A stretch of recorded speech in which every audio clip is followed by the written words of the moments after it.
তোমাতেই আসক্ত, পর্ব ৯। লিখেছেন তানিশা সুলতানা। অশ্লীল জিনিসে সকলেরই নজর বেশি। একবার ভুল করে তাকালে দ্বিতীয়বার ইচ্ছা করেই চোখ দুটো সেদিকে চলে যায়। এটা আদ্রিতার ক্ষেত্রে না কি সকলের ক্ষেত্রেই জানা নেই তার। শুধু জানে এই মুহূর্তে দৃষ্টি সরাতে মন চাচ্ছে না।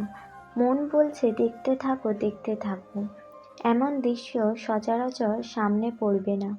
আর মস্তিষ্ক বলছে, ছি আদ্রিতা, তোর না বয়ফ্রেন্ড আছে, তুই না অন্য একজনকে ভালোবাসিস, তাহলে পরপুরুষের পানে নজর দিচ্ছিস কি করে?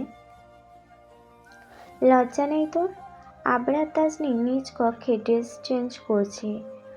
শার্ট দীর্ঘক্ষণ আগেই খুলে ছুঁড়ে মেরেছে কোথাও একটা। আশেপাশে দৃষ্টি ফিরিয়ে শার্টের হদিশ পায়নি আদ্রি। আর জিন্সখানাও এইমাত্র খুলে ফেলল। এখন তার পরনে ছোট্ট প্যান্ট, ধবধবে ফর্সা শরীর, কোথাও লোমের ছিটেফোঁটাও দেখা যাচ্ছে না।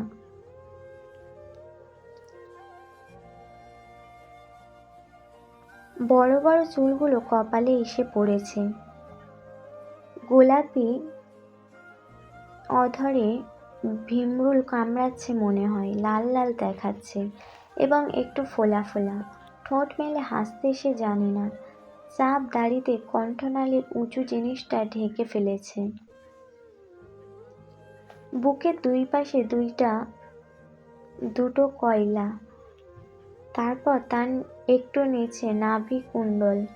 ওয়ান টাইম একখানা ব্যান্ডেজ লাগানো পেটের বাঁ পাশে।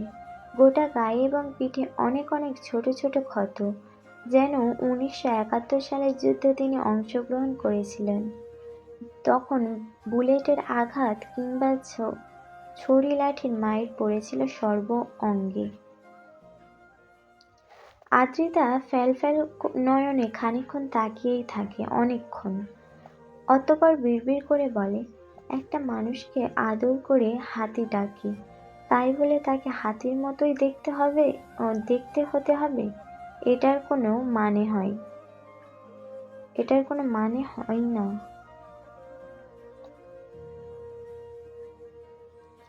নির্লজ্জ আদ্রিতা নিজ দৃষ্টি টেনে হিঁচড়ে সরিয়ে নেয় আবরারের পান হতে। মাথাখানা বের করে আনে দরজার হাতল থেকে। সোজা হয়ে দাঁড়িয়ে শরীরে জড়িয়ে রাখা ওড়নাখানা মাথায় পেঁচিয়ে ভদ্রসভ্য মেয়ে হয়ে নেয়। অতঃপর মনে পড়ে অ্যানির কথা। তখন তো অ্যানিকে নামিয়ে দিয়েছিল। দুষ্টুটা আবার কক্ষে ঢুকে পড়ল না তো? চিন্তিত আদ্রিতা পুনরায় অ্যানির খোঁজে কক্ষে উঁকি দিতে উদ্যত হয়।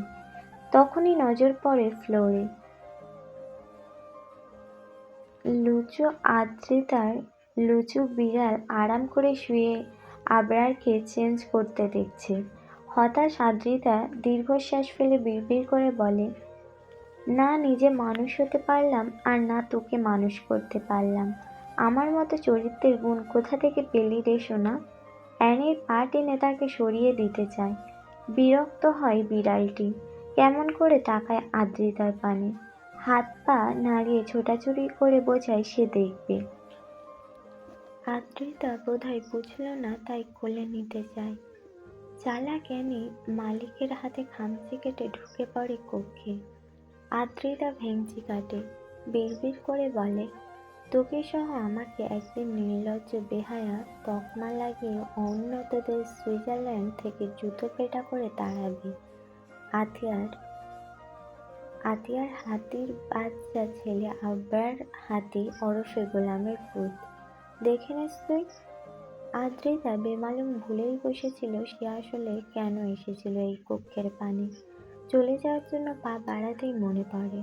তারপর মনে পড়ে অ্যানিকে রেখে চলে গেলে বাঘমামা বিড়াল মেরে দিবে। শুকনো ঢোক গিলে আদ্রি এবং পরপরই দরজায় টোকা দিয়ে বলে, আসসালামু আলাইকুম বড় ভাই, ভালো আছেন? আমি একটুখানি আপনার কক্ষে ঢুকতে যাচ্ছি, অনুমতি পেলে ঢুকবো। কৃপা করিয়া ঢুকিবার অনুমতি প্রেস করুন। বাঘমামা থুক্কু জাহাপনা। ভেতর থেকে গম্ভীর স্বরে জবাব আসে, এতক্ষণ উঁকিঝুঁকি মারার সময় পারমিশন নিয়েছিলে?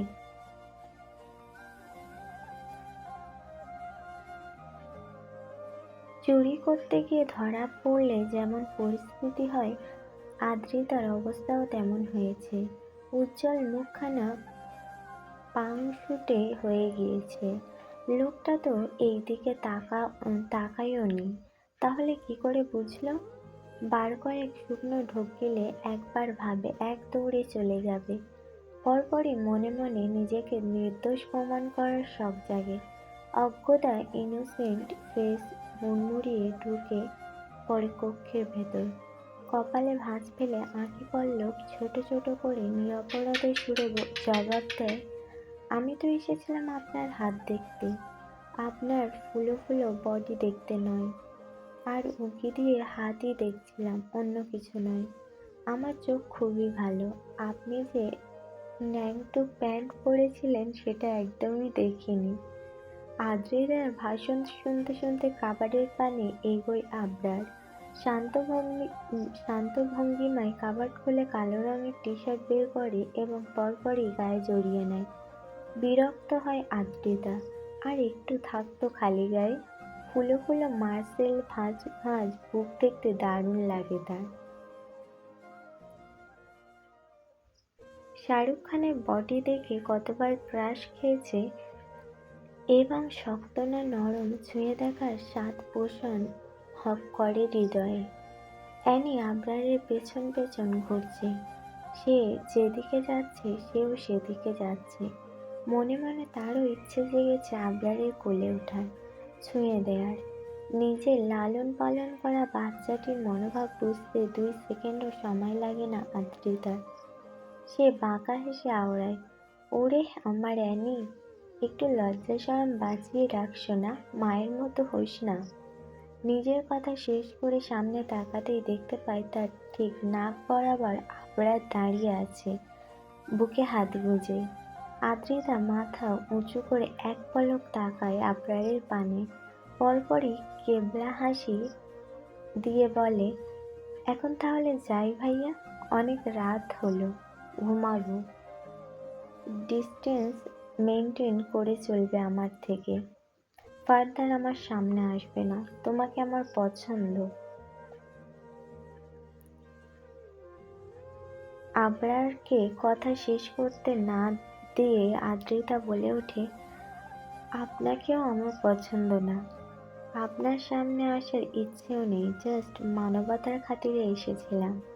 এরপর থেকে আর যেখানে সেখানে মানবতা দেখাতে আসবো না। যত সব আজাইরা ঢং। মুখ বাঁকিয়ে মুহূর্তে প্রস্থান করে আদ্রিতা। অ্যানি কি বুঝলো কে জানে, সেও সুর সুর করে মালিকের পেছনে চলে যায়। আবরারের ঠোঁটের কোণে এক চিলতে হাসির দেখা মিলল বোধহয়, এবং পরপরই সেটা মিলিয়ে যায়। আতিয়া বেগম ছেলের সাথে ভালোমতো 2 দণ্ড কথা বলতে পারেনি এখনো পর্যন্ত।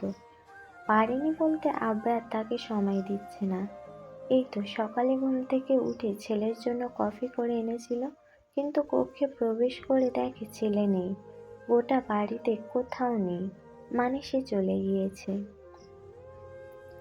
হতাশ আতিয়া মন খারাপ করে কিচেনে ঢোকে রান্না করতে। অহনা এবং তার বাচ্চা সোফায় বসে আছে। মেয়ের এক অসাধারণ দৃশ্য দেখা যাচ্ছে। অসুস্থ মা ঠিক করে বসতে পারছে না, তবুও বাচ্চাকে কোলে নিয়ে হাসি মুখে এটা ওটা বলছে, আর অবুঝ শিশু হাসছে।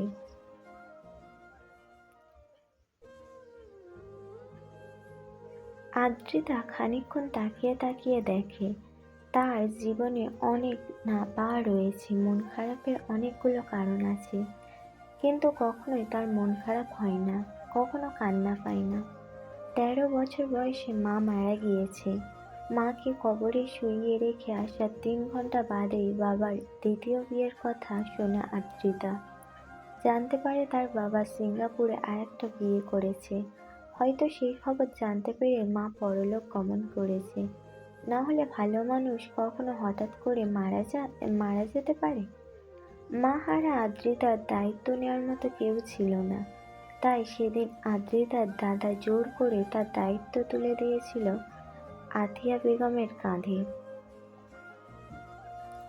কিসের একটা পেপারে সাইন করিয়ে সারা জীবনের জন্য আতিয়া বেগমের সাথে বেঁধে দেওয়া হয়েছিল আদ্রিতাকে।